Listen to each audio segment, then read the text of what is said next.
Rufigan nadinkaan amma mee eessa dhaqa warrummaan amma akkasitti iyyaa ture sun amma mee maan dubban mee wannuma ta'ame wayii maan hin gaafanne kan na ajaa'ibe bakkana rakkoo jiru argitanii rakkoo jiru hin dheessan bakka inni jirtu bakka maalii malee bakka harka dhaaniif bakka dibbee tumaniif malee namni bakka haqaan dheessa dhugaan barbaadan dhugaa baruun barbaadan mee laala jedhana mee laala wallaahi wabilla namni dhugaa barbaadu hin jiru mee namni yoo dhugaa barbaadde kootu dhugaa keessatti asii man dhugaa bakka ani jirutti bakka na duuba lalalala jechuu miti na duuba akka saree wacuu miti ani gaala warri na jalaa wacuu immoo sareedha ani ma deema isin na jalaa wacuun keessa hin oolu gaalli deemsa isaatti fuufa saree wacuu isin dhiiftuu jechuudha warri dalagaa hin qabne warri teettetumaan waa'ee manamaa halkanii guyyaa hamattu foon kiyya nyaataa ooltu argite dhimma hojjetan mee eessaree koottatii bakka hayni jiru dubbadha eessa mee hayni isin qabdan eessa hayni isin umufraa'ol illee naa yaama isiniin jedheerame umufraa'ol reediin bakka kanatti balleesse hin dhaqin jedhan yoona amma hin dhaqin waan himattu hin qabu maal jedhe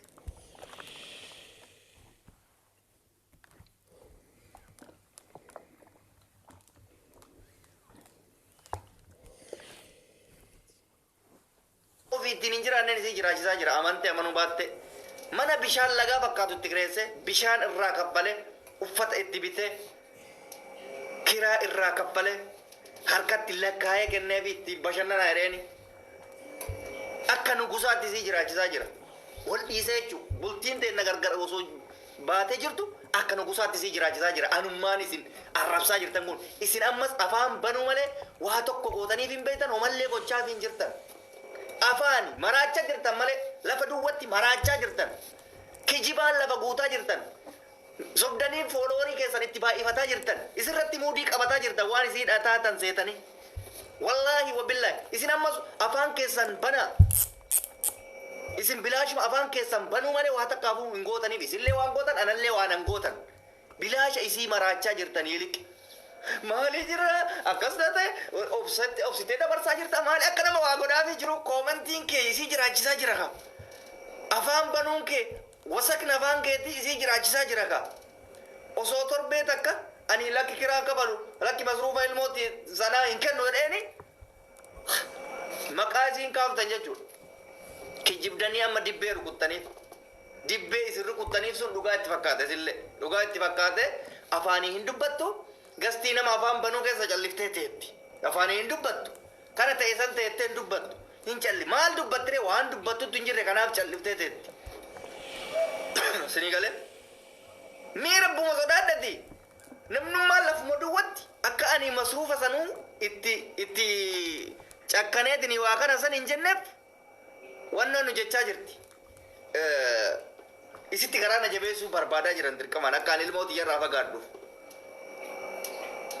ani bar ka isin amma afaan bantan kana ilmooti ya sa'a isin qabinaan jettetti qabataa sa'a na bira dhufetti na bira taa'ee na bira bubulee na bira oolee tabsiifadhee jiraachifachaa jira akka ilmoo nugusaatti barsiifachaa jira laal mana barumsaa afaan ingilizii malee hin beeku mucaan kiyya amma amantee amanuu baatte afaan oromoo caalaa afaan ingilizii haasaa mucaan kiyya maaliif mana barumsaa guyyaa takka akka hin hafnetti irraa kaffalee faranjii fi naayijeeriyaan barsiifachaa jira obboleessa kiyya atii miti kanaa barsiisaa jiru atii miti kan naa jiraachisaa jiru anuma afaan banaa jirtu kanatu jiraachisaa jira isiidhaa fi ilmooti jallee atammallee teettetuma afaan kee haqqisuu malee waa takkan gootu ilmoon tee biyyatti yoona amma namittiin asraa jedhaniin taasii teettee afaan bantu ilmoon isii barumsa malee jiraachaa jirte ani immoo isii waa'ee kiyyaa softan asii ilmooti afaan faranjiitiin biyya faranjiin naa deemtee barsiifataa wallahi wabillahi firoon kiyya ingiliffa malee afaan oromoo sirriitti hin beeku afaan ingilizii haasa anaa fi haadhanuu walii galuu hin danda'u afaan maaliif barsiifachaa jira halkanii guyyaa akadamii keessaan bahu aayipaadii ilmoon nama hin qabne qabdi bakka bashannanaa ganda keessa deemtee bashannantu bakka gaarii deemtee kaardii qabdi kaardii ittiin bashannantu qabdi la kaardii si garsiisa akka kaardii baankii gartee eessa gosa kaardii san kaardii akka kaardii baankitti argite seeftiidhaan bashannansiifadha ati garuu asumarraa afaan itti banaa jirta malee waa takka gochaa hin jirtu jechuudha naa yaami mamma firaa olima naa yaamtan isin eessa jirti mee qoy gastii keessa barbaada mee kanan natti goddolee santu natti goddolee warra miidiyaa akkas ta'ee haa jedhu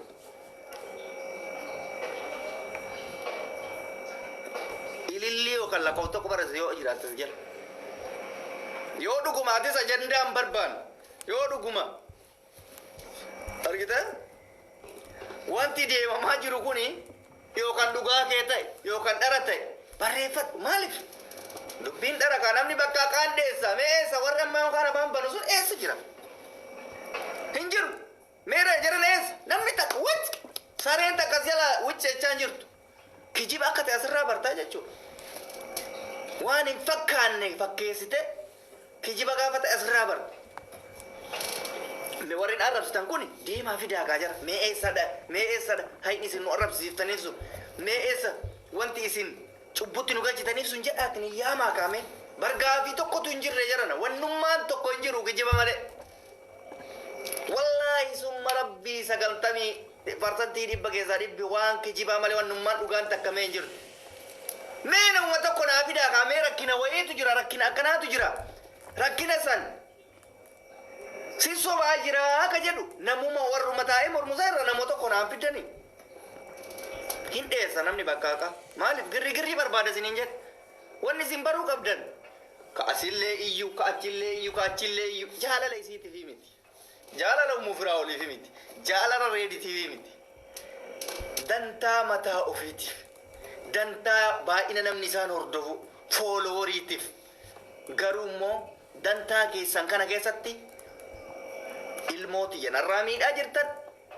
isiin akka ilmoo ofiin guddifanne gochaa jirtan maraachanii ni jirtan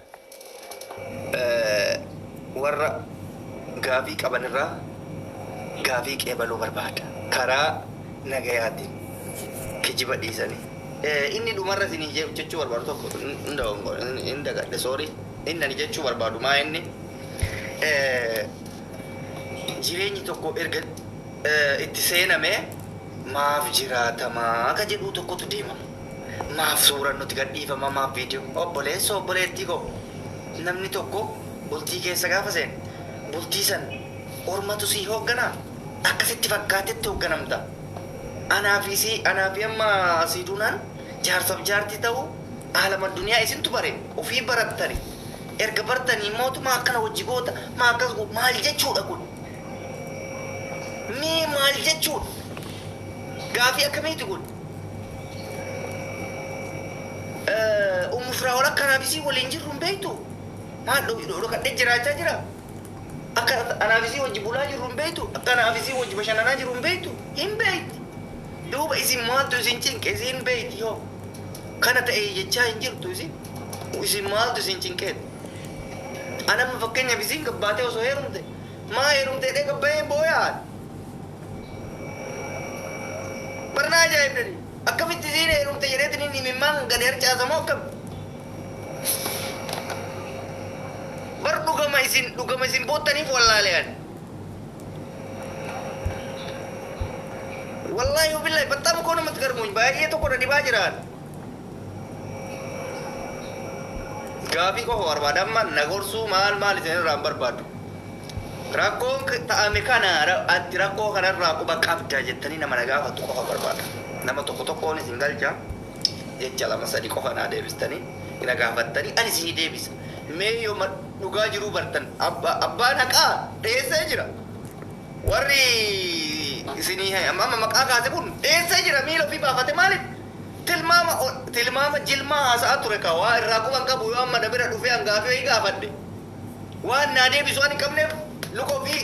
shanirra galchee narraa dheessee jira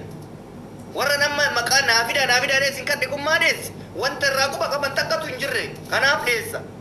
waa takka gochuu fi warra hin dandeenye kanaaf dheessa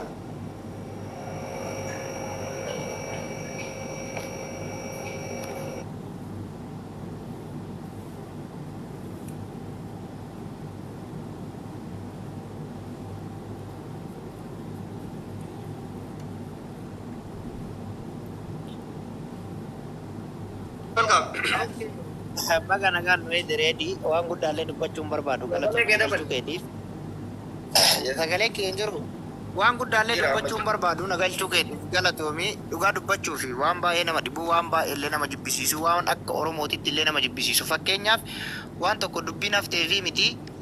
fakkeenya tokko yoo namni tokko waluu haa jaalatu waliinuu haa jiraatu jaartii lammaffaatu haa fuudhu waliinuu jiraadhaa mufiraa ol tana waliin suuraa hin ka'inii jedhanii jireenya namaa baasuun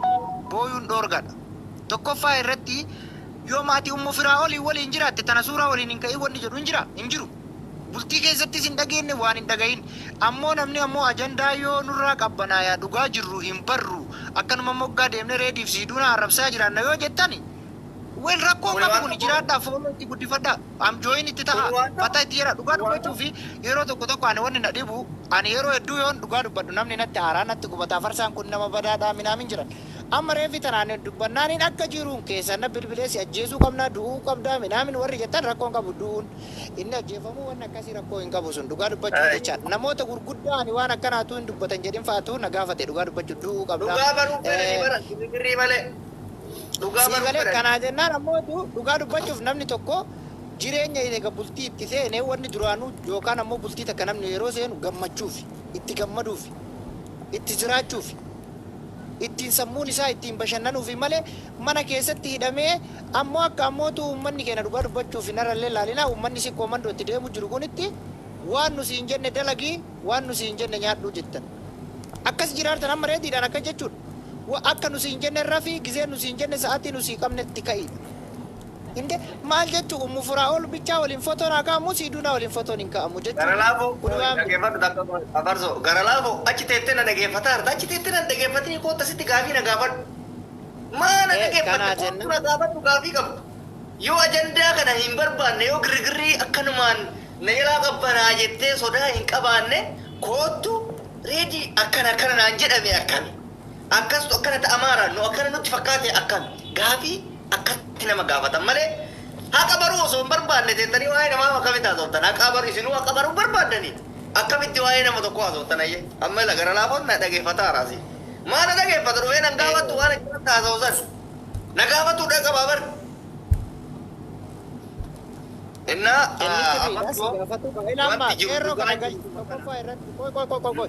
ila nama qeerroo lakkoofsa tokko barreeffatu kana nama reefi tan waan akka naagalchu ila qeerroon kun amma wallahi nama guddaadha garuu jechi inni reefi tana mana sabboonaa keessatti dubbatu waan isallee madaalle waan isallee fakkaanneedha namni tokko waan tokkotti siiqee bare ila kasuudii kana jiru ka horii ilmu tokko elam jala kana la koso ko barreessa garuu wanni mana sabboonaa itti fakkaate tarsa'uu malee namni wanni waan isan fakkaate waan ammoo si madaalle dubbatte qeerroo dhugaa dubbachuuf odomaree diiniyyuu nama kanaatiif itti gara laafummaa amma akka isin dubbatartan kanatti akka uummanni arrabsaa jiru kanatti reedii garaa itti laaffisaa jirtan moo ummufuraa olii yaaddan dhugaa dubbachaan Angkana ajaa'ibeen adiisuu dide. Nyaanne reediis gara laaffisuu miti. Kun akkana jechuun ammootu itti jabaadhuu sirrii jirta ajandaan akka mucaa wayii deengadammaa Itoophiyaa irraa fooloo isiniin guddifataa irra jedhee suuraa siiduunaatii fi kareedii gadhiise sanii dhugaa dubbachuuf fooloo nullee amjooyin itti godhaa jirra. Garuu ammoo bakka takka dhugaa dubbadha haqa dubbadha. Anamma ummufuraa olii fi reedii yoo wajji jiraatanis darsana jedha yoo gara baanis reedii ta'ee jiraachuu hin danda'u. Reedii nana ta'ee jiraachuu hin danda'u. Maaliif? Waan isa baasu ilmoo daa'imaa miti nama guddaadha nama areeda qabu nama yaaduu danda'u nama waan isa baasu beeku isin ammootu waanuma takka osoo keessan beekin osoo waan takka keessan hubatin zim sigale wallahi nama ajaa'ibdan dhugaa yoo dubbanne namni yoo jireenya gaarii jiraate ni waanya ummanni keenya kun ummanni Oromoo guutumatu waanya jireenya amma siiduunaa fi jiraattu waan guddaa kanaaf waanya dhugaa dubbachuu akkasii ani miyuutti qabadhaa nama ol galchi dhiifama galata.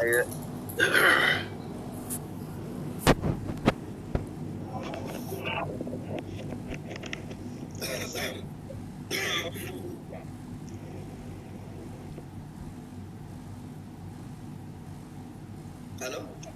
Assalamualaikum warahmatullahi wabarakatuh. Waalaikumsalam. Akkam jirta? Alhamdulillah fayya. Dengan buat dunia sana bukan artani. Sedekah itu kalau ada memang bukan lebih yang nyata. Ayah tu.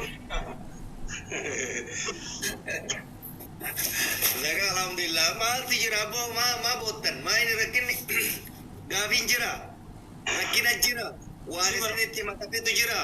rakkina jira malaal wanno karaa